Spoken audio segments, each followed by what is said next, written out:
My self doctor Manoj Kumar Sharma, राजकीय महाविद्यालय खेतरी, सहायक आचार्य EFM। आज हम बीकॉम पार्ट 3 के अंतर्गत पेपर फर्स्ट में उपभोक्ता भंडार के बाद कोऑपरेटिव मार्केटिंग के बारे में चर्चा करेंगे। इसके पार्ट प्रथम में हम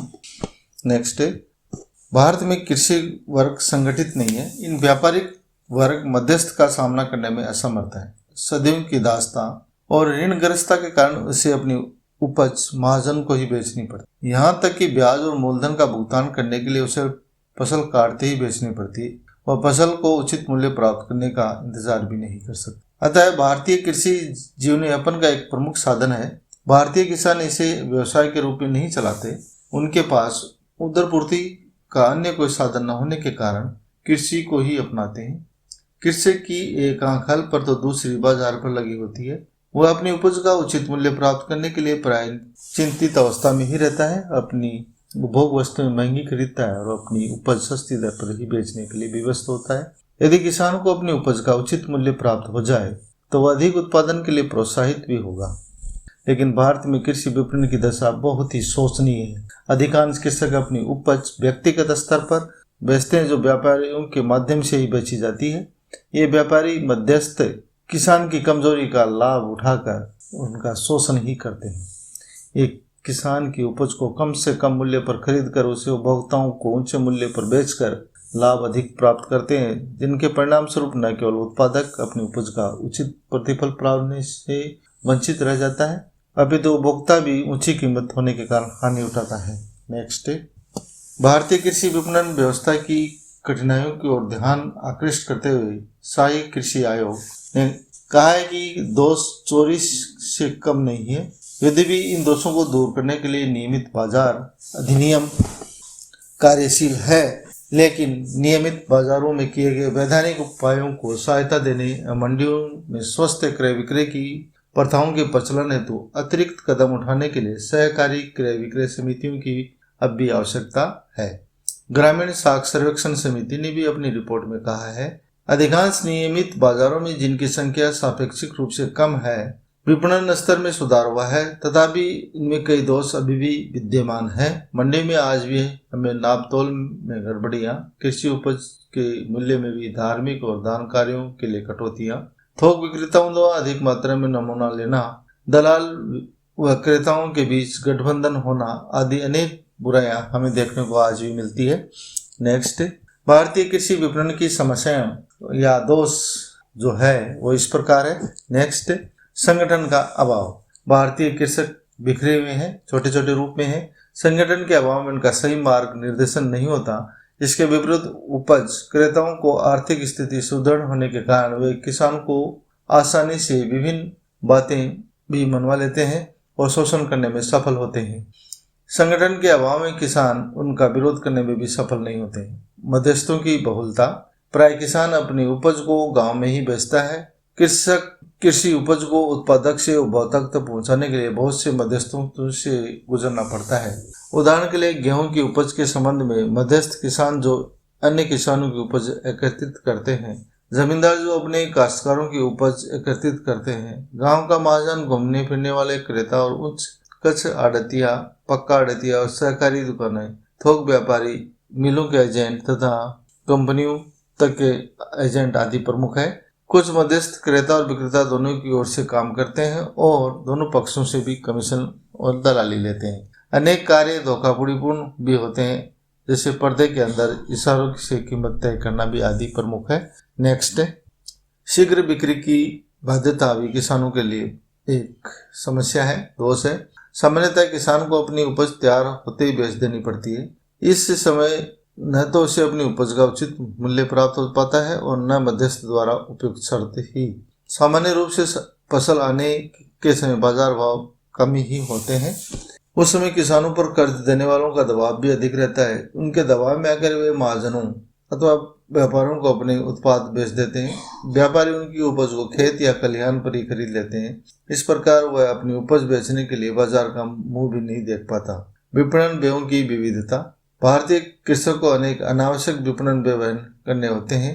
इन व्ययों को किसान को कोई भी लाभ प्राप्त नहीं होता। वास्तव में ये उचित और न्यायपूर्ण भी नहीं है। उदाहरण के लिए ले सकते हैं कि व्यापारी लोग धर्मादा चुंगा चुंगी, आड़त, गौशाला, पौधशाला, मंदिरों के लिए चंदा, गोदामों का किराया आदि के लिए कृषक की उपज मूल्य में से कटौती भी कर लेते हैं, जो किसी भी स्थिति में उचित नहीं ठहराई जा सकती। किसान को यह सब मजदूरी में ही देना पड़ता है। नेक्स्ट, मोल भाव में भी गड़बड़ी की आशंका बनी हुई रहती है। ये भी एक प्रमुख दोष है। भारतीय किसान अशिक्षित भी होते हैं, उसे अपनी उपज के मोल भाव की जानकारी भी प्राप्त नहीं होती और नहीं वह मोलभाव करने में सक्षम होता है। वह व्यापारियों के विश्वास पर ही मोलभाव करता है। नियंत्रित बाजारों के अभाव में कृषि उपज की बिक्री के कई दोषपूर्ण और रहस्यमय तरीके अपनाए जाते हैं। क्योंकि भारतीय किसान सीधा साधा हो, इनको समझने में भी असमर्थ रहता है। दलाल और व्यापारी ही इस प्रकार की चालाकियों को समझ सकते हैं। किसान को हिसाब किताब भी अच्छी तरह नहीं आता। जो कुछ भी उसे दिया जाता है उसे ही वह स्वीकार कर लेता है। व्यापारी उन्हें बाजार मूल्य से भी कम मूल्य प्रदान करते हैं। इसी प्रकार गलत तोल मापतोल भी गलत होता है। जब कृषक अपनी उपज को मंडी में लेकर आता है तो वहां भी उसे छला ही जाता है। व्यापारी और मध्यस्थों के अपने तोलने वाले व्यक्ति होते हैं, वे व्यापारियों से मिले हुए भी होते हैं। व्यापारियों के पक्ष में नापतोल में गड़बड़ी भी करते रहते हैं। अधिकांश मंडियों में तोल के काम के लिए आने वाले बाट ठीक नहीं होते हैं। उनके माध्यम से भोले किसानों को ठगा भी जाता है। बाटों के निरीक्षण और जांच की उचित अव्यवस्था के अभाव में किसानों को अपनी उपज का पूरा मूल्य नहीं मिल पाता। नेक्स्ट, माल के श्रेणीकरण और प्रमाणीकरण का भी अभाव या दोष पाया जाता है। कृषक अनेक प्रकार और अनेक किस्म की उपज उत्पादित करते हैं। भारतीय किसान अपनी उपजों का श्रेणीकरण और प्रमाणीकरण नहीं कर पाता। उसके पास साधनों का अभाव रहता है। इस कारण वो अपनी उपज का प्रोसेसिंग भी नहीं कर पाता। इसके विपरीत वो अपनी उपज को जैसी उत्पन्न होती है वैसी स्थिति में बेच देता है। व्यापारी ऐसी उपज का उचित मूल्य नहीं देते।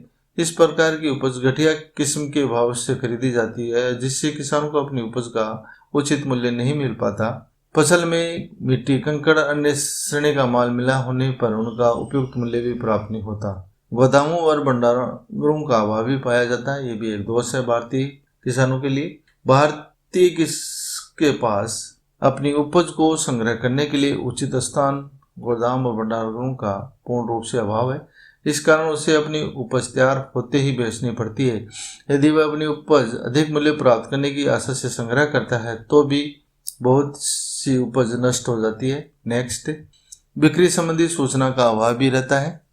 गांव में कृषि उपज के संबंध में पर्याप्त व विश्वसनीय सूचनाएं नहीं मिल पाती। किसान को गांव के व्यापारी की सूचना पर विश्वास करना पड़ता है, जो सामान्यतः गलत होती है। किसानों को विभिन्न अनाजों के विभिन्न मंडियों में प्रचलित भावों की जानकारी न होने के कारण वह अपनी उपज मध्यस्थों में व्यापारियों को सस्ती दर पर ही बेच देते हैं, विक्रय कर देते हैं। गांव में व्यापार समाचार देने वाली संस्थाएं भी उपलब्ध नहीं है। गांव में रेडियो भी पर्याप्त मात्रा में नहीं है, न समाचार पत्र भी प्रचलित होते हैं। यातायात व्यवस्था की कमी भी रहती है। भारत गांव का देश है, गांव दूर दूर तक फैले हुए हैं, अतः वहां से उपज को मंडियों तक लाने के लिए यातायात साधनों का पूर्ण रूप से अभाव है। अधिकांश गाँव में पक्की सड़कों का अभाव है। कच्ची सड़कों पर ट्रक आदि के चलने में कठिनाई आती है। वर्षा ऋतु में तो प्राय गाँव के रास्ते एकदम बंद हो जाते हैं। किसानों को अपनी उपज बैलगाड़ी में ही मंडी तक लानी पड़ती है। यदि मंडी दूर है तो उपज ले जाना कठिन और अधिक व्यवसाय या व्यय साध्य करना पड़ता है। नेक्स्ट, नियंत्रित बाजारों का अभाव। भारत में कृषि उपज की बिक्री के लिए पर्याप्त नियंत्रित बाजार भी उपलब्ध नहीं है, जहां किसानों को अपनी उपज का उचित मूल्य प्राप्त हो सके। अधिकांश कृषि उपज मंडियां अनियंत्रित है, जहां विपणन के लिए लागू नहीं है। व्यापारी अपनी मनमानी करते हैं और नियंत्रित बाजारों से में भी नियमों को कठोरता से लागू नहीं किया जाता। इस कारण यदि कृषि या किसान अपनी उपज मंडी में ले जाता है तो उसे पूरा फायदा नहीं मिल पाता। विपणन योग्य उपज की कमी। भारत में प्रति हेक्टेयर उत्पादन कम है। किसान के पास पर्याप्त भूमि भी नहीं है, छोटे छोटे टुकड़ों में है। कृषि जोत बिक्री भी है। इस कारण उनके पास मंडी में बेचने योग्य उपज बहुत कम होती है। वह अधिकांश उपज का उपभोग कर लेता है। ऐसा अनुमान है कि इन मंडियों में व्यापारिक उपज की बिक्री 90 से 95% तक होती है, जबकि खाद्यान्नों की बिक्री केवल 30 से 35% तक होती है। कृषि उत्पादन में वृद्धि करके ही किसान की बिक्री योग्य उपज को बढ़ाया जा सकता है। नेक्स्ट, बिक्री मूल्य देरी से मिलना, किसानों को अपनी उपज का मूल्य बिक्री के तत्काल बाद नहीं मिल पाता। सामान्यतः रूप से यह देखने में भी आया है कि व्यापारी किसान को कुछ रुपए पैसे देकर उपज खरीद लेते हैं और शेष भुगतान देरी से करते हैं। पैसे की दी हुई रकम पर ब्याज वसूल करते हैं और इस प्रकार के ब्याज की दर भी काफी ऊंची होती है। इसी प्रकार सहकारी विपणन व्यवस्था का अभाव भी पाया जाता है। भारत में सहकारी विपणन व्यवस्था का नितांत अभाव है। प्रथम तो यहाँ पर्याप्त कृषि उपज विपणन समितियां ही नहीं है। यदि कुछ विपणन समितियां हैं तो वे सीमित मंडियों में ही कार्य करती है। उनकी कार्य व्यवस्था में भी अनेक प्रकार के दोष विद्यमान होने के कारण मंडियों में मध्यस्थों दलालों का बोलबाला रहने के कारण ये अपनी मनमानी करते हैं। नेक्स्ट, सहकारी विपणन का अर्थ। सहकारी विपणन व्यवस्था का अभिप्राय उत्पादकों या निर्माताओं द्वारा अपने उत्पादन के सम्मिलित विक्रय के लिए किए गए प्रयत्न और उपभोक्ताओं द्वारा अपनी आवश्यकताओं की पूर्ति के लिए सम्मिलित क्रय करने के प्रयासों से है। इस कार्य के लिए सफल संचालन के लिए उत्पादक अपने सहकारी विपणन संघ और उपभोक्ता अपने उपभोक्ता सहकारी भंडार खोलते हैं। वास्तव में विपणन संबंधी सभी कार्य जो सहकारिता के आधार पर किए जाते हैं सहकारी विपणन में सम्मिलित है। FAO के विशेषज्ञ मार्केट डीबी के अनुसार सहकारी विपणन से तात्पर्य उस पान से है जिसके अंतर्गत किसानों और उत्पादकों के एक वर्ग अपनी वस्तुएं उपभोक्ता तक पहुंचाने संबंधित सभी काम पूरा कर लेते हैं। सहकारी विपणन की समिति की प्रमुख विशेषताएं। ऐच्छिक संगठन। सहकारी विपणन समिति के लिए कुछ व्यक्ति बिना किसी जोर दबाव के स्वेच्छा से सामूहिक लाभ के लिए एकत्रित होते हैं तथा एक संगठन का निर्माण करते हैं। उद्देश्य। सहकारी विपणन समिति का मुख्य उद्देश्य अपने सदस्यों को कृषि उपज का उचित मूल्य दिलवाना है। इस प्रकार इसका उद्देश्य अपने सदस्यों को प्रत्यक्ष लाभ पहुंचाना है। लोकतांत्रिक संगठन। सहकारी विपणन समितियों का संगठन लोकतांत्रिक आधार पर गठित किया जाता है। यह समिति सदस्यों की होती है और सदस्यों के हित के लिए सदस्यों द्वारा निर्वाचित प्रतिनिधियों द्वारा ही संचालित की जाती है। नेक्स्ट, सहकारिता के सिद्धांत पर आधारित होती है। ये समितियां सहकारी सिद्धांतों के आधार पर संचालित की जाती है तथा ये समितियां सदस्य किसानों की उपज को उचित मूल्य पर बेचकर उनकी आर्थिक स्थिति भी सुधारती है। केवल वस्तुओं के विपणन का कार्य करने वाली संस्थाएं सहकारी विपणन समितियां ही नहीं होती। कृषि उपज विपणन। इस प्रकार की समिति का मुख्य कार्य कृषक की उपज का विपणन इस प्रकार करना कि जिससे किसान को उचित मूल्य प्राप्त हो सके। इसी प्रकार उत्पादकों और उपभोक्ताओं के बीच की कड़ी के रूप में भी कार्य करता है। सहकारी विपणन समिति जहां एक और उत्पादकों को उनके उत्पादन का उचित मूल्य दिलाती है वहीं दूसरी ओर अनावश्यक मध्यस्थों को समाप्त कर उपभोक्ताओं को उचित मूल्य पर उपभोग वस्तुएं उपलब्ध भी करवाती है। नेक्स्ट, सहकारी विपणन व्यवस्था के उद्देश्य एवं लक्ष्य जो कि इस प्रकार है। नेक्स्ट, सहकारी विपणन व्यवस्था का प्रमुख उद्देश्य सदस्यों की उपज को उस बाजार में बेचना है जिस बाजार में उस उपज का उचित मूल्य प्राप्त हो सके। ऐसा होने पर ही सदस्य बढ़ती हुई मांग की पूर्ति के लिए अधिक से अधिक उत्पादन करने के लिए प्रोत्साहित होंगे। उचित मूल्य प्राप्त करने के लिए उपज को बेचने की व्यवस्था इस प्रकार करनी होगी कि उनके उठाने, रखने और बिक्री करने में किसी प्रकार की बर्बादी या समय या हानि न हो। उनके मूल्य में किसी प्रकार की कोई कमी न आए। बहुधा कृषि उपज व्यापारियों के माध्यम से बेची जाती है और व्यापारी कई अनुचित कदम उठाते हैं जैसे कम तोलना, थोक उत्पादकों द्वारा अधिक बांध लेना, अनिश्चित दरों पर माल खरीदना, धर्म के नाम पर कटौती आदि प्रमुख है। समितियों द्वारा व्यापारिक सौदे ईमानदारी से किए जाते हैं तथा मूल्यों पर व्यापारिक संघों के अनियमित प्रभाव को रोकने के लिए आवश्यक प्रयत्न भी किए जाते हैं। सदस्यों को उचित शर्तों पर पैसे की रकम देकर उनकी आर्थिक सहायता प्रदान भी की जाती है जबकि वे फसलों के पकने का इंतजार कर रहे होते हैं। सहकारी विपणन समिति का उद्देश्य किसानों को विपणन विधियों के बारे में पूर्ण जानकारी प्रदान करना भी होता है। नेक्स्ट, इस संबंध में स्थायी कृषि आयोग ने लिखा है कि सहकारी विपणन समितियों कृषकों को उत्पादन करने में एवं उपज को बाजार के लिए तैयार करने में शिक्षित करेगी, कुशल श्रेणी विभाजन संभव बनाएगी तथा भारतीय उत्पादक का निर्यात बाजार में से प्रत्यक्ष संपर्क स्थापित भी करवाएगी। सहकारी विपणन समिति का उद्देश्य कृषक को अपनी उपज का उचित मूल्य प्राप्त करने के लिए विपणन विधि का प्रशिक्षण देना भी है। इस संबंध में दांतावाला समिति ने अपने विचार व्यक्त करते हुए कहा है कि किसानों द्वारा एक सहकारी विपणन समिति गठन करने का मुख्य उद्देश्य अपनी उपज को अपने ही हित में बेचना। इस उद्देश्य की पूर्ति के लिए उपभोक्ताओं के बाजार पर वस्तुओं की गतिविधि को पुनर्गठित करना भी प्रमुख है। वास्तव में सहकारी विपणन समिति का उद्देश्य वस्तुओं की बिक्री और नियमित पूर्ति द्वारा विपणन की दशा और स्थिति में स्थायित्व लाना भी है।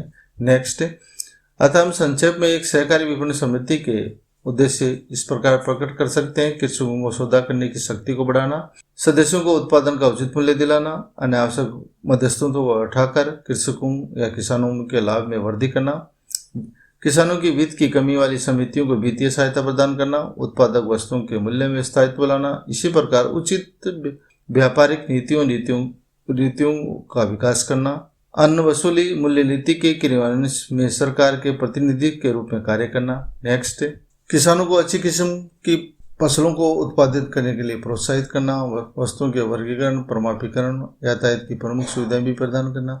इसी प्रकार कृषि साधन जैसे बीज, खाद, कीटनाशक दवाएं आदि के वितरण केंद्र के रूप में कार्य करना।